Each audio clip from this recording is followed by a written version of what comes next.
There are a number of Old Testament texts that people will often use as evidence for the Trinity, so we need to examine them to see if they really actually provide evidence for the Trinity. A popular proof text for the Trinity is Genesis 1:1. In the beginning God created the heaven and the earth. They say this implies the Trinity because the word God here is Elohim. Elohim is a plural form.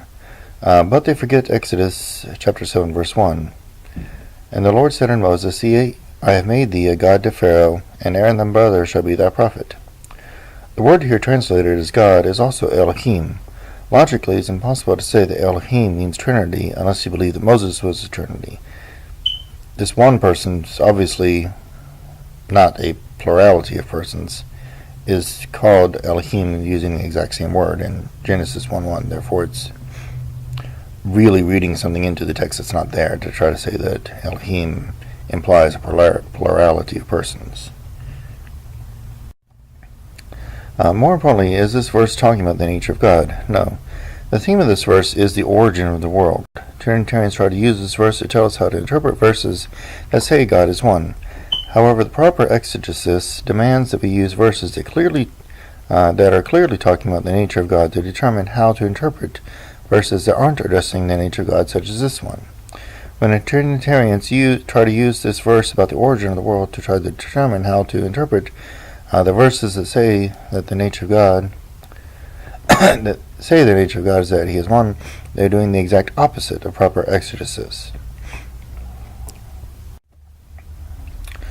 The next is Genesis 1:26. And God said, Let us make man in our image, after our likeness, and let them have dominion over the fish of the sea, and over the fowl of the air, and over the cattle, and over all the earth, and over every creeping thing that creepeth upon the earth. Genesis 11:7 is similar. Go to, let us go down, and therefore confound their language, that they may not understand one another's speech. Again, we must ask, are these verses talking about the nature of God? And no, they're not. They're talking about God's interaction with humans. Therefore, it's not proper exegesis to use these verses to determine how we interpret the verses that say God is one. Hebrew scholars have often understood this as the majestic plural, or the royal we. This means that someone in great authority is often referenced using the plural. Also note that the actions in this verses after God speaks are all done in the singular. God speaks using me, but only one being acts. Some Jews interpret this as God speaking to His heavenly court, then doing actions Himself. And here's a biblical example of this kind of talking. 2 Samuel chapter 16, verse 20. Then said Absalom to Ahithophel, Give counsel among you what we shall do. Here Absalom talks to his advisors and says what we shall do, but he's the only one that acts. I just give an undeniable biblical example of this in the paragraph above, where Moses is referred to as Elohim, a plural form, even though Moses is only one person. Royal proclamations, in this example of the royal we, royal proclamations often use this. For another example in the Semitic language, religious text, look in the Quran. Believing in multiple gods is the worst sin in Islam, but the Quran constantly uses we when quoting God. Another text commonly used is Isaiah chapter 7 verse 14. Therefore the Lord Himself shall give you a sign. Behold, a virgin shall conceive and bear a son, and shall call his name Emmanuel. This verse is quoted in Matthew chapter 1, starting verse 21. And she shall bring forth a son, and shall call his name Jesus, for he shall save his people from their sins. Now all this was done that it might be fulfilled, which was spoken of the Lord by the prophet, saying, Behold, a virgin shall be with child, and shall bring forth a son, and they shall call his name Emmanuel, which being interpreted is God with us. By the way, Emmanuel technically means God with us, but it would normally be understood God is with us, which completely undermines the entire Trinitarian argument. If you say God is with us, of course God is with us. It doesn't mean that this person is God. They often interpret this as a prophecy about Jesus being God in the flesh.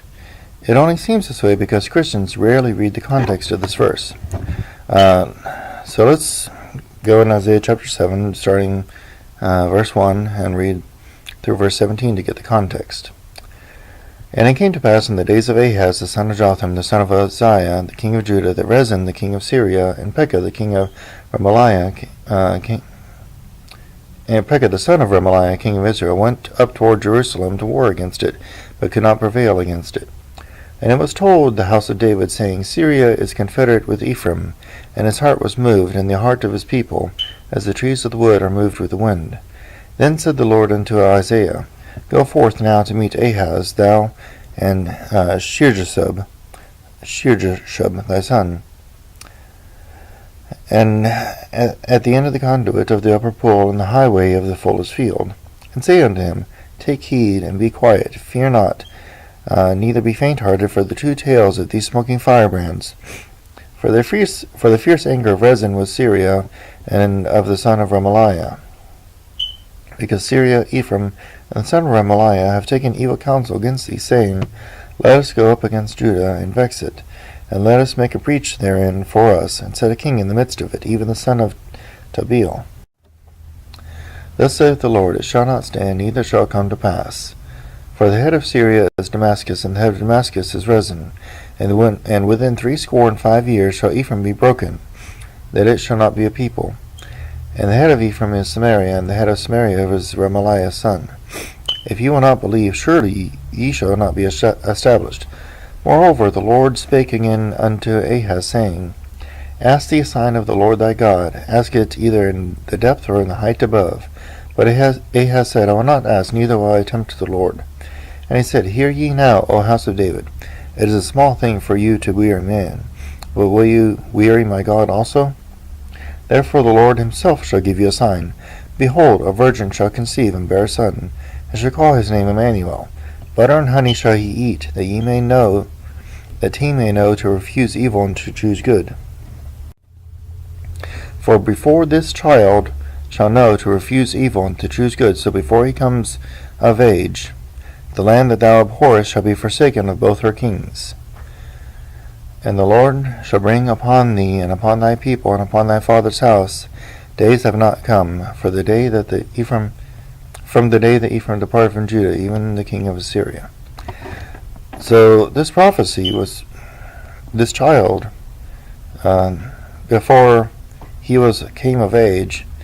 Then the prophecy about these kings that are allied themselves against Judah, this alliance will be broken. So this took place within the lifetime of King Ahaz. This child was born at that time. When you read the larger context, it's obvious that verse 14 isn't originally talking about Jesus at all, but it was talking about a baby born during the days of King Ahaz as a sign that God would fulfill his promise to Ahaz. It says that the alliance against him would be broken before the child is old enough to refuse evil and to choose good. You should also know that the word translated as virgin in verse 14 is Alma, which literally means young woman, but is often used in the Old Testament to refer to virgins. This is not saying that the original Emmanuel was born to a virgin. Matthew interpreted this as having a secondary fulfillment in Jesus, who was born to a virgin, and it makes sense looking back to see an allusion to Jesus in this verse. However, the original Emmanuel this prophecy was referring to was born during the days of King Ahaz, and nobody believes that this child was God in the flesh, so the name Emmanuel is not a sign of deity. Another one of the strongest Trinitarian texts is Isaiah 9:6. For unto us a child is born, unto us a son is given, and the government shall be upon his shoulder, and his name shall be Wonderful Counselor, Mighty God, the Everlasting Father, the Prince of Peace. The key phrases here are Mighty God and Everlasting Father. The Hebrew for Mighty God is El Gibor. This is a very interesting phrase, and the Trinitarians translate it as Mighty God. But the Jews and non-Trinitarians translate it more along the lines of Mighty Hero or Mighty Heroes. This phrase also appears in the original Hebrew of Ezekiel 32:21. The strong among the mighty shall speak to him out of the midst of hell, with them that help him. They have gone down, they lie uncircumcised, slain by the sword. The Hebrew that is translated here as strong among the mighty is Eli Giborim, which is the plural form of El Gibor. Obviously, you cannot claim that Ezekiel 32:21 should read mighty gods, since this would be pure pagan pantheism. And since this is not referring to mighty gods in Ezekiel, then it's not necessarily referring to mighty God in Isaiah 9:6. That's just the way that they chose to translate it.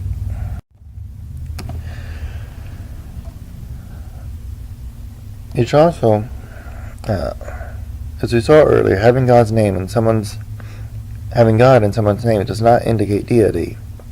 Here are some examples of biblical names that refer to God: Eli, my God; Jotham, the perfect God; Daniel, God is my judge. It's very common in the Old Testament for names to have the word God in them.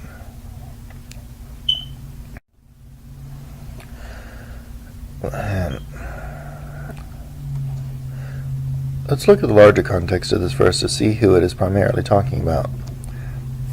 In Isaiah chapter 9, starting verse 2, we'll read verse 2 through 7. The people that walked in darkness have seen a great light. They that dwell in the land of the shadow of death, upon them hath the light shined. Thou hast multiplied thy nation, and not increased the joy.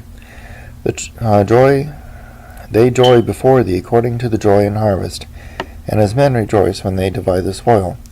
For thou hast broken the yoke of his burden, and the staff of his shoulder, the rod of his oppressor, as in the days of Midian.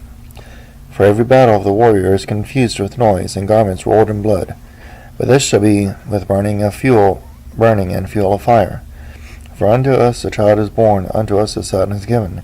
The government shall be upon his shoulder, and his name shall be called Wonderful Counselor, the Mighty God, the Everlasting Father, the Prince of Peace. Of the increase of his government and peace shall be no end, upon the throne of David, and upon his kingdom, to order it, and to establish it with judgment and with justice, from henceforth even forever. The zeal of the Lord of hosts will perform this. There's some very important clues here.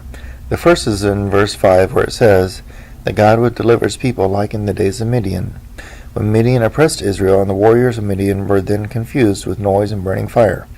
The second is that verse 7 refers to the child's actions as the zeal of the Lord of hosts. In Judges chapters 6 through 8, we have the remarkable story of Gideon. The army of Midian had taken over Israel, and Israel cried out to God for help. God sent Gideon to deliver Israel from this foreign invasion. Initially, Gideon raised an army of 10,000 men. God told him it was too many because God wanted it to be clear that it was God, not Israel, who would defeat Midian. Under God's instruction, the army was whittled down to 300 men. Gideon gave those 300 men trumpets and torches hidden in pitchers. They surrounded the Midian army at night. Then they broke the pitchers, exposing the torches, blew the trumpets, and shouted. The Midians were confused by the noise and panicked and ran. Gideon and his tiny army pursued them, killing over 120,000 Midianites in the process. In recap, Israel was oppressed by an invading army. God miraculously defeated this much larger army, and the enemy was confused with the noise and fire, perfectly matching Isaiah 9:5.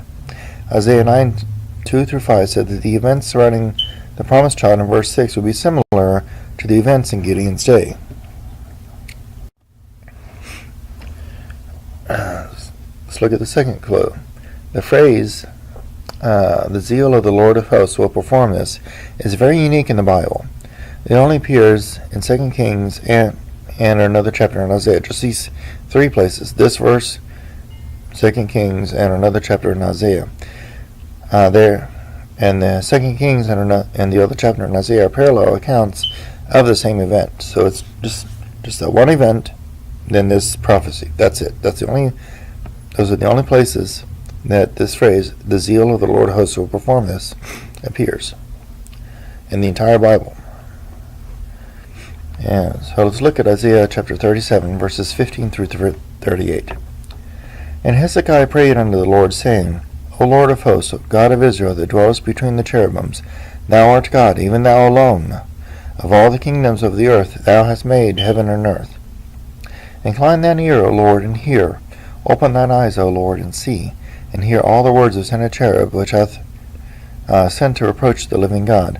Of a truth, Lord, The kings of Assyria have laid waste all the nations and their countries, and have cast their gods into the fire, for they were no gods, but the work of man's hands, wood and stone. Therefore they have destroyed them. Now therefore, O Lord God, save us from his hand, that all the kingdoms of the earth may know that thou art the Lord, even thou only. Then Isaiah the son of Amoz sent unto Hezekiah, saying, Thus saith the Lord God of Israel, Whereas thou hast prayed to me against Sennacherib king of Assyria, this is the word which the Lord has spoken concerning him. The virgin, the daughter of Zion, hath despised thee, and laughed thee to scorn. The daughter of Jerusalem hath shaken her head at thee. Whom hast thou reproached and blasphemed? And against whom hast thou exalted thy voice, and lifted up thine eyes on high, even against the Holy One of Israel?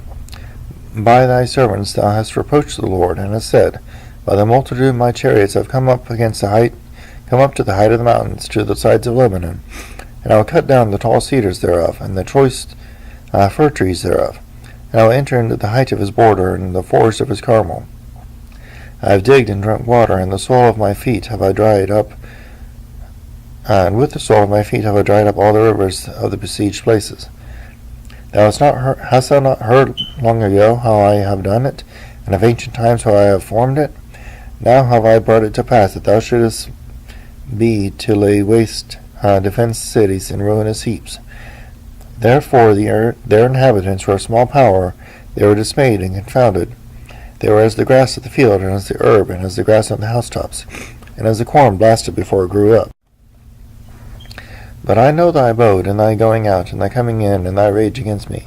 Because thy rage against me, and this tumult is come up into mine ears, therefore will I put my hook in thy nose, and my bridle in thy lips, and I will turn thee back by the way which thou camest. And this shall be a sign unto thee. Ye shall this year grow as growth. Ye shall eat this year such as groweth of itself, and the second year that which springeth of the same, and the third year sow ye, and reap, and plant vineyards, and the fruit thereof. And the remnant of that is escaped of the house of Judah, the remnant that is escaped of the house of Judah shall again come take root downward, and bear fruit upward. For out of Jerusalem shall go forth a remnant, and they that escape from out of the mount of Zion. The zeal of the Lord of hosts shall do this. There's that key phrase. Therefore, thus saith the Lord concerning the king of Assyria, He shall not come into the city, nor shall shoot an arrow there, nor come before it with shields, nor cast a bank against it. By the way which he came, by the same shall he return, and shall not come into the city, saith the Lord. For I will defend this city, and save it for mine own sake, and for my servant David's sake. Then the angel of the Lord went forth, and smote in the camp of the Assyrians 185,000. And when they arose early in the morning, behold, they were all dead corpses. So Sennacherib the king of Assyria departed, and went, and returned, and dwelt in Nineveh. And it came to pass, as he was worshipping in the house of Nisroch his god, that Adrammelech and Sharezer his son smote him with the sword, and they escaped in the land of Armenia, and Esarhaddon his son reigned in his stead. Here we have an event where God miraculously defeats a much larger invading army, similar to the days of Midian. And Isaiah identifies this miracle with the same zeal of the Lord of hosts in Isaiah 9:6. That's the context of the book of Isaiah. Reading in context, looking at the context, not just taking a verse out of context, but reading the whole context. Thus the context of the book of Isaiah identifies this child in Isaiah 9:6 as Hezekiah. Matthew saw a foreshadowing of the Messiah in this text, and I agree with him. However, that doesn't change the fact that the passage originally prophesied about Hezekiah, who was not God in the flesh. Therefore, it makes no sense to assume that the secondary fulfillment of this passage, namely Jesus, is indicating that the Messiah would be God incarnate. You're reading things in the text that are simply not there.